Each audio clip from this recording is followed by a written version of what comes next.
What do I need to film my own video? Hi, I'm Laura Doman, helping you to tell your story well with a few tips from the entertainment world. So what is this setup that's basic just to film your own thing? And how much is it going to cost? Well, two very good questions. And I promise you're going to like the answer to both. Minimal. But here's what you're going to need. A camera, which is kind of basic. A tripod. Lights, microphone, a location, backdrop, or green screen, and then a computer with some editing software. But first, a disclaimer. If you're looking for truly professional video, look for a top quality video production company to do it for you. Their equipment, experience, and talent will very likely far exceed what you can do for yourself.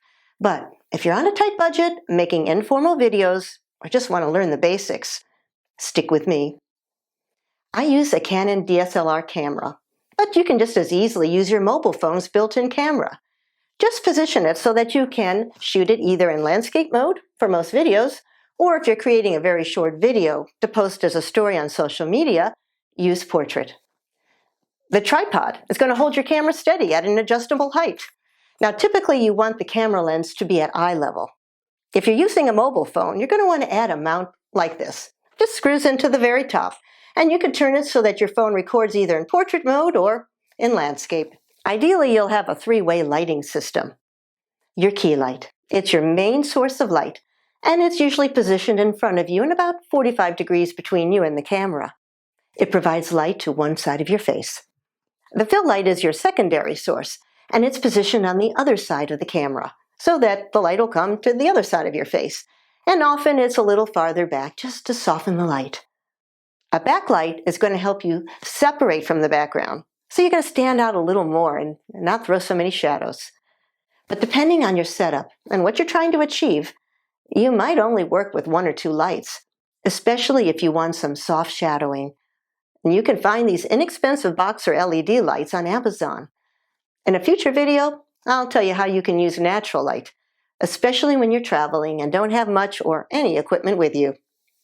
Ring lights are popular with mobile devices, and you can find mounts for both phone and ring that will attach to a tripod. If you don't like seeing the ring light itself that's going to be reflected in your eyes, just cover the light with a soft transparent cloth, and it will dampen its brightness and the reflection. Your DSLR camera comes with a mount for your microphone, which is going to sit on top of your camera. You can also use lapel mics like the one that I'm wearing, that are connected via Bluetooth to a receiver that plugs directly into your camera. Professional sets are going to use boom mics, like shown here.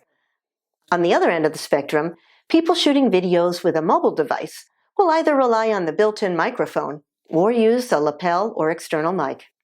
The background can provide context to your video, an attractive setting, or a simple backdrop like the one that I'm using. And you can also use a green screen when filming and insert the background later on during editing. Just whatever you decide, make sure that it does not detract from you or whoever is speaking on camera. If you're looking for an easy, portable solution, there are plenty of pop-up screens that you can order online.